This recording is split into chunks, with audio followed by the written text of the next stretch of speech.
dum diddy dum diddy dum. Hello and welcome to the Analyst Inside Cricket and the final day of the Lord's Test match, the LV Insurance Test Series between England and India. India are one up. Who would have thought that? What a bizarre day's cricket. What a brilliant day's cricket from an Indian perspective. What a rather sad day from an English perspective. We began the day with England favourites, and by the end, it was only a matter of time before India polished England off. I mean, the range of emotions during the day, the way the game ebbed and flowed, I suppose in a way, summed up the match overall. Well, first thing to say, brilliant test match. Absolutely fabulous game of cricket. As you say, that ebbed and flowed and kept us captivated throughout.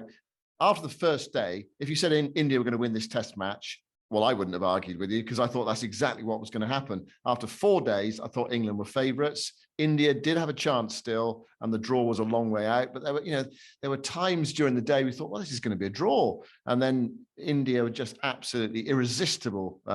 Firstly with the bat, and then with the ball. Brilliant test match. Virat Kohli said it was one of India's best, certainly one of the best that he's been involved with. I mean, I think one of the things about today is they really showed what a good side they are. They brushed England aside. Fantastic display, but what a really chastening day for England that is. I mean, it really did reveal the England soft underbelly, which actually, I suppose normally you'd think an underbelly is the middle order, but it was the top order that is the soft bit at the moment. And again, the openers failed to deliver. Both openers out for a duck. I mean, we can talk later about what that means for the likes of Dominic Sibley going forwards, but it was an appalling start, as England have become used to, exposing route again to the new ball and to the pressure.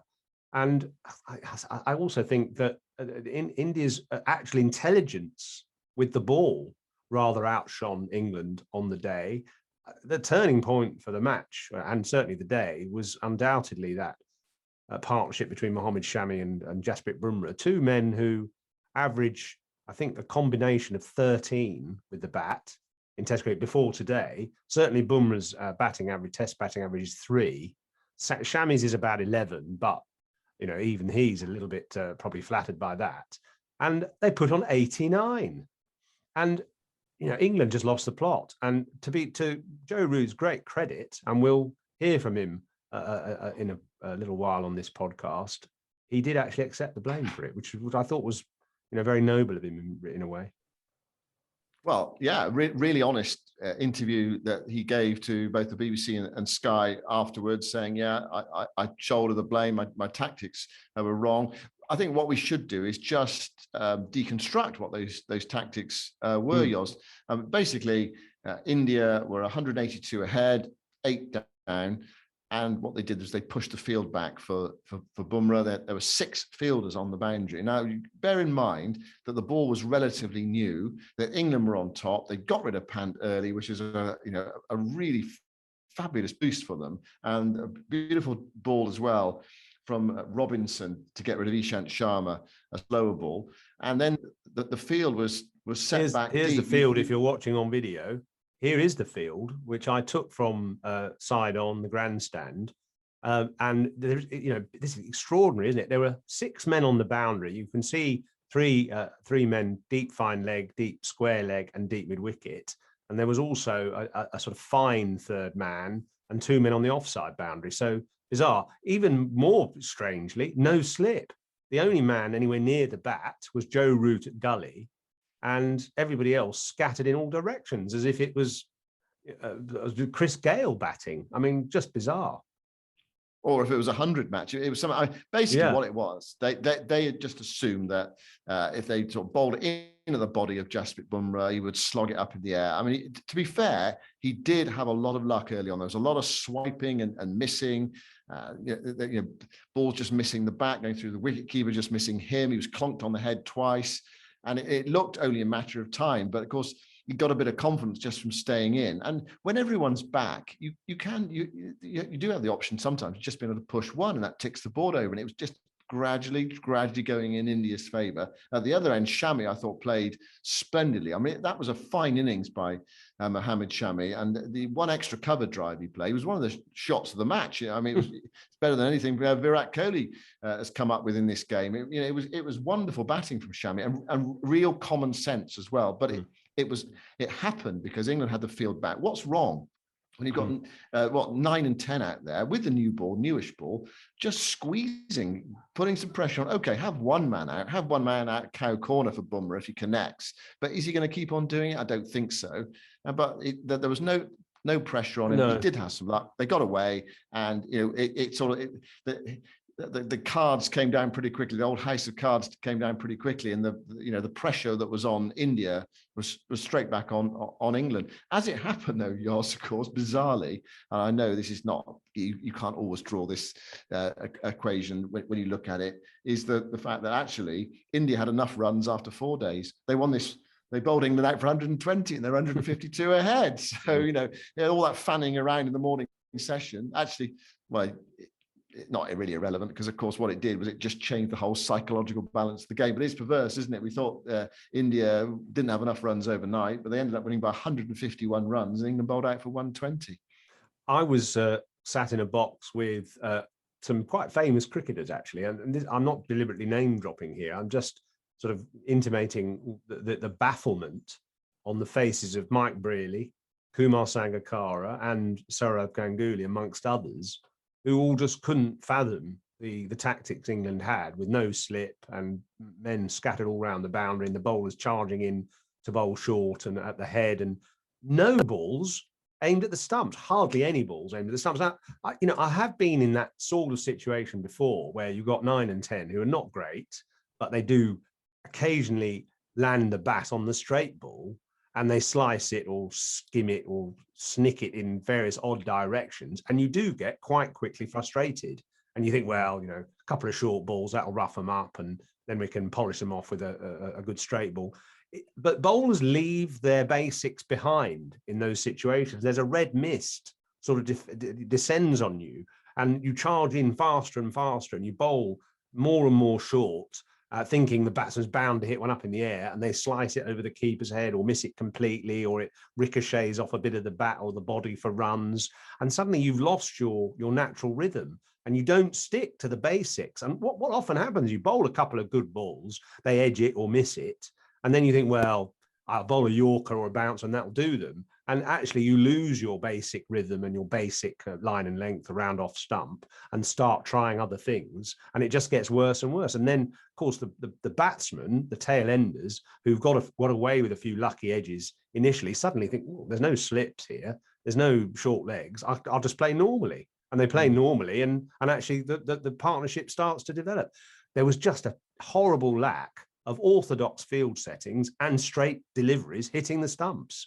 And it's funny, but when you are in that situation, at times you can't see the wood for the trees. When you're sitting on the sidelines and you're old and completely knackered, you can see what you should have done. Yeah, and that goes back to that. Remember that earpiece that Bob Warmer used with Hansi Cronje in the '99 World Cup? We are going back in the day now. I mean, that idea of someone who's cool on the, and calculated on the touchline, saying to the captain out in the middle, this is what we need to do. And I think everyone up in the commentary boxes were utterly baffled by what was going on out there in the middle with the field setback. Now, why do you think it happened? I think that one element is that they sort of just, Bumrah had played in that way at Trent Bridge, and he was swatting and scything, and you think boundary catch is a reasonable option. But I wonder whether it also had something to do with the fact that on Saturday that Bumrah was bowling short of Jimmy Anderson and he hit him on the helmet. I wonder whether there was a bit of, and there's a lot of chat out there, there's a lot of needle in this match, whether there was a bit of, we want to get back at him a bit, we want to show him we're not going to be bullied.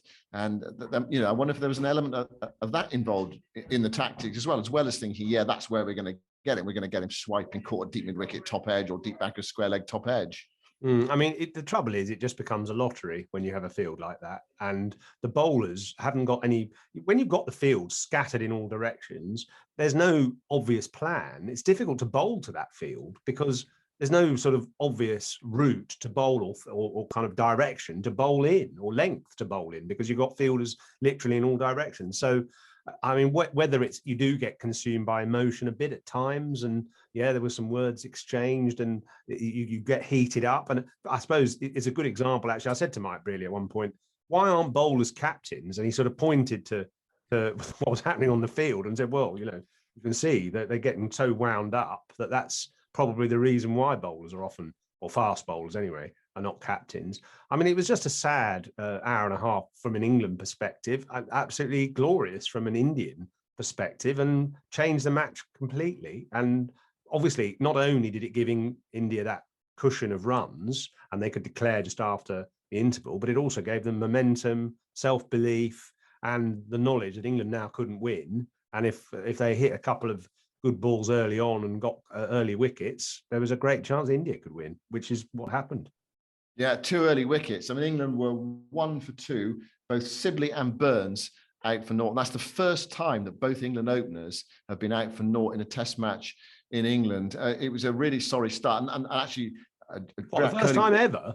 Yeah, the first time. It's happened abroad, but it's Really? not happened. It's not happened in this country that both England openers have been out for naught in both openers out for naught in a test match innings. And Virat Kohli was asked, he said, when did you think you could win the match? And he said, when we got those 2 early wickets. I mean, it's such a lift, isn't it? The whole psychology of the day changed around so quickly. And, you know, England supporters will look back over the, you know, the years of test cricket. You know, some people saying this is one of the worst days for English test cricket ever. And actually the turnaround, it did feel like that. I mean, England were brushed aside, their bowlers brushed aside by India's tail, smacked around, 89 partnership, and then rolled over, steamrolled by India's 4-man pace attack. It was sort of brutal and ruthless, and England sort of felt helpless. And it was a crushing victory for England, for India. 151 runs, and it was that feeling of just changing around so quickly, and and you could sense it happening as well. Once they got those 2 early weeks, you sense England were right on the back foot psychologically as well. They started and finished the match superbly, India, didn't they? With basic, good quality, sensible, simple cricket. 126 for the first wicket, having been put into bat in difficult conditions. They played just serenely well, sticking to the basics. And then actually they finished the match off, those last 2 wickets, the last 2 crucial wickets. Ollie Robinson, a slower ball from Bumrah around the wicket, hitting the stumps, LBW. And then Jimmy Anderson clean bowled by one that just shaved the off stump. So, you know, sticking to the basics, bowling at the wicket. And that's what England didn't do for a lot of the morning. Yeah, what I would say, it was a fantastic piece of bowling from Jasprit Bumrah to get rid of Robinson, because Robinson played well. He really did. He gutsed it out with Butler, and there was a point where you thought England might survive, but Bumrah round the wicket. It was you know, he rolled his fingers over it, and it was almost like a fast off break. It was a lovely piece of bowling just to change the course of the game again. And that's what happened in that England innings. They had periods of where there was a lull, and you thought India not getting anywhere here, and then suddenly bang bang, quick wickets. And that's what Bumrah was able to do. And then Siraj finished it off. And England bowled out in just over 50 overs. You talk about that softness to England's batting, and they seem as if they've got lots of problems. But they play. I think one of the points is they played so well for 3 days. I mean, they surprised us all. I was saying after the first day, I think India have got this. They will go on to win this Test match. And then England really, 3 days of really good sustained Test match cricket from England. But goodness me, didn't India come back and counterpunch brilliantly in that final day? Absolutely, yeah. So, I think even after that first hour, I felt like we were in command of the game, we were in control of things. And I think a lot falls on my shoulders. As captain, tactically, I think I've done things slightly differently, given the time again. May have gone about things slightly differently. But, I think from a bowling perspective throughout this game, we put everything into it. They performed very well for large periods of that second innings. They were outstanding. And, it's just disappointing that we didn't manage to close out that innings how we could have. But I think I want to probably look back at it and and look at some of the field placings, the way that we bowled at them. I think maybe could have looked at attacking the stumps a little bit more frequently, using the short ball as more of a surprise. So yeah, I think as well, like I say, you've got to give them a bit of credit.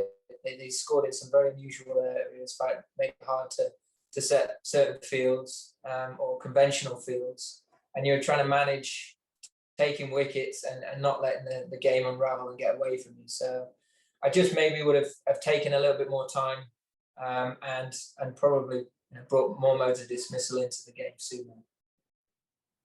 LV Insurance's In With Heart tour took Lydia Greenway to a children's session in Bristol to see the good work being done by the project, supported by Fund for Runs, to attract young girls from the South Asian community to cricket. But that is not the only work being done with help from the initiative in the city. Bristol West Indian Phoenix CC is a well-established Caribbean cricket club based in the city, with 3 male teams turning out. Bristol West Indian Phoenix CC will be using the additional cash from Funds for Runs to now develop opportunities for girls' cricket at the club and to create a welcoming environment. So victory for India by 151 runs, ultimately a crushing victory and a psychologically damaging victory, perhaps. Really big blow struck by India. The circumstance of it on the final day. We both thought at the start of this series that India were the better side. They would go on and win this series. I said I thought India would win the series by 2 matches to 1. How difficult a challenge do you think it is now for England against this Indian side with so many problems really in that England lineup, so many question marks against sort of various aspects of the team? It is hard, but I don't think it's any harder than after the first test, where England were sort of pretty much outplayed at Trent Bridge and had a bit of an escape with the rain on the last day. So, and I think, 1 or 2 questions may have been answered in this test. I don't think that Dominic Sibley should play again. And it's interesting, actually, if you sit in in any of the hospitality boxes with former England players, they just can't understand how Sibley. I mean, one former England player said Dominic Sibley is the worst opener we've ever had, England opener we've ever had. I mean, he has made a test 100, so it's perhaps a little bit harsh. But I thought actually the way that Hamid set up in the second innings today was promising. The massive pressure, having got out first ball in the first innings and coming in at 0 for 1 in the second innings, with the bowlers absolutely on top of their game and India expectant, and he resisted. I know he did get out for 9, but he stayed in for quite a while, and he looked to me competent. And without the pressure of the situation and in slightly more favourable conditions, say, I think I can see him being a success. So I thought that was one positive. The number 3 issue is going to be, so I'd move Hamid up to number 2, and then you've got to find a number 3. Well, it's either Ollie Pope or David Malan for me. And both of those guys have got decent credentials. Root obviously played brilliantly. Bairstow, I thought, really shaped up well. Butler, I think he'll come good eventually. People probably, he's averaging something like nearly 50, Butler, in his last 10 tests or something. So he's actually got a decent, reasonable record, a recent reasonable record. And then after that, Curran, Sam Curran didn't have a good game. He might miss out. They do need, but I thought Moeen shaped well. So there's a few things that England can be quite positive about, I think. Yeah, I'm not so sure about that. Okay, I'm not sure there are loads of things to be positive about. I mean, I sound like the England captain, don't I? Being positive after they've lost by 151 runs. Well, you've got to try to think about being positive, haven't you? If you're in the England camp, of course you have. But I think there are so many issues with this England side, and of course it does start at the top of the order. I think one of the problems is that there are no sort of really obvious solutions, and perhaps if there were obvious solutions, they'd have tried them already. It's clear to me that Dominic Sibley has to be taken out of the side for now. Whether he comes back in the future, that remains to be seen. But he just looks he's so out of form, and when he is out of form, it looks horrible. He's not scoring any runs, and that's happened for a long time now. He was part of their long-term strategy, opening with Rory Burns in Australia. To me, that doesn't look a viable one as we stand at the moment. Out from 0-11 in this game, we thought it was a big game for him. He hasn't produced. Hamid's been out 3 times in this Test match for 9 runs. So I don't see conclusive evidence yet in favour of Hamid. But of course, you can't. Sorry, can you explain that? Why has he been out 3 times? Well, because he was out for naught in the first innings, and he was dropped by Rohit Sharma at slip. So in a sense, I see that as an out. That catch should have been taken. It wasn't. I know. To be out, you obviously have to take a catch. But what I'm saying is, in normal circumstances, he would have been out there early on for 4, and then of course he was LBW for 9. So he offered opportunities to the bowlers. Okay, it was a big game for him under pressure, and he's obviously given him another chance, and he's been in decent form. But there have been so many down moments for him that I wonder if this, he's absolutely ready at the moment to come back into this Test match side. Does there need to be a bit more evidence of his ability to score big in red ball cricket? Anyway, that's only my own view. I wish him well. I think there's a lot of goodwill towards him, but I don't see him going to the top of the order. When I see him going to the top of the order, I don't put him there with a great deal of confidence and that feeling of that he's certain to do well. But give him a go, because I think they've got to take Sibley out, and then I think it probably is Ollie Pope at 3 or David Malan. Ollie Pope's not batted very much at 3, but where does he fit into this England side if you've got Root, Bairstow, Butler, and Moeen Ali? Butler I thought did really well today. Actually, showed a real steeliness. You talked about him, not being in great form recently, but he really did tough it out. Okay, he only made 25, but runs were irrelevant. He was so frustrated to get out the 9th wicket just before the end. So there were some signs of optimism there.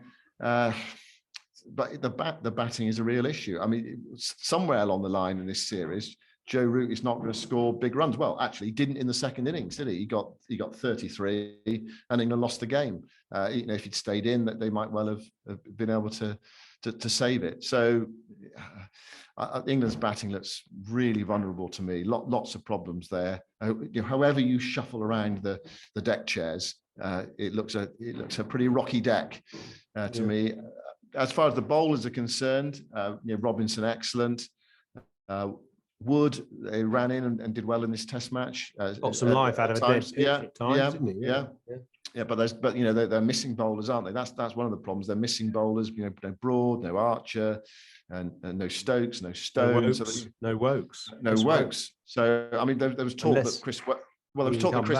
There was talk that Chris Wokes would miss the first 2 Test matches, but has he got the bowling to be ready for a Test match? You can't just suddenly turn up and bowl because you're at your risk of injury.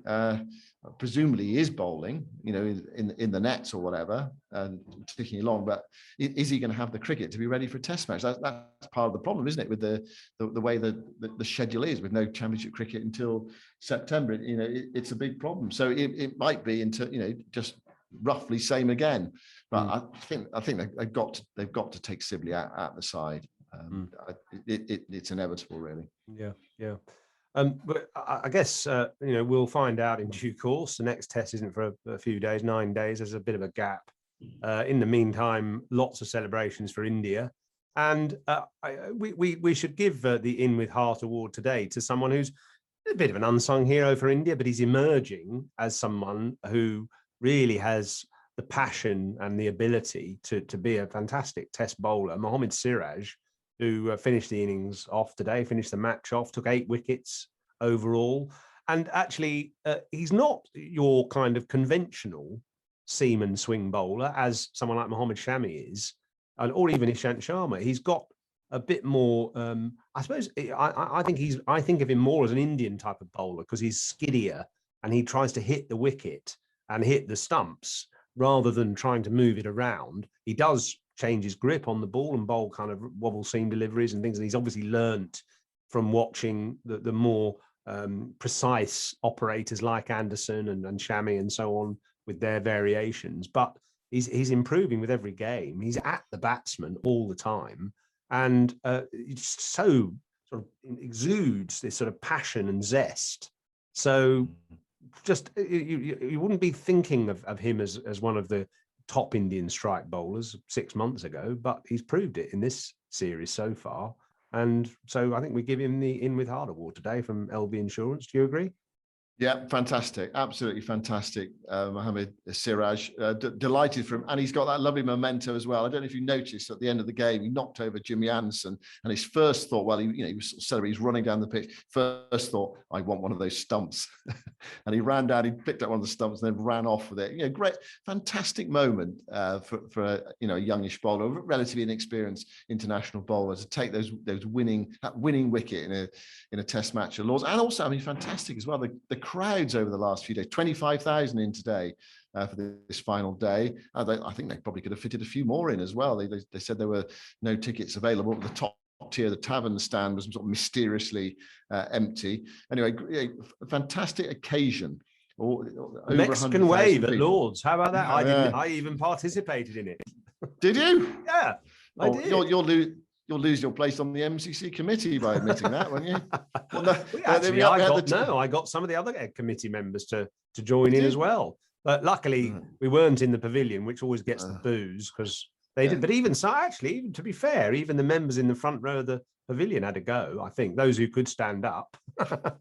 Yeah, well done. I didn't notice that. I mean, normally it sweeps around 2/3 of the ground and then gets to the far end. No, a few members had a go as well. Yeah. Oh well, good on them. Good on them. Although actually, I'm not. To be fair, I'm not a huge fan of the Mexican wave. The cricket actually was good enough not to be distracted by a Mexican wave today. I mean, a brilliant day if you're an Indian supporter. And if you came along this morning feeling sort of a bit trepidatious about the day ahead and nervous, but then there's a real sense of exuberance, really. First the batting, and then the bowling. We had one of those great days for Indian cricket on tour. They won in Australia, and they look well placed and good enough, as we suspected at the start of the series. They look good enough to win this series. I mean, they could easily be 2-0 up. We won't know about Trent Bridge, will we? They needed 150 odd on that final day, but they look good enough to win the series here. And heading the next week's going to be a big challenge for England. Yeah. Well, it's set the series up brilliantly, and as you say, England have got to find something from somewhere, because these Indian players are going to keep coming at them, both with bat and ball. So I think we're set for some lively cricket. Anyway, coming up, England have to fight back somehow. Obviously, we'll be there at Headingley to bring you a report about each day's play. So thanks for listening, and join you then. Dum diddy dum diddy dum.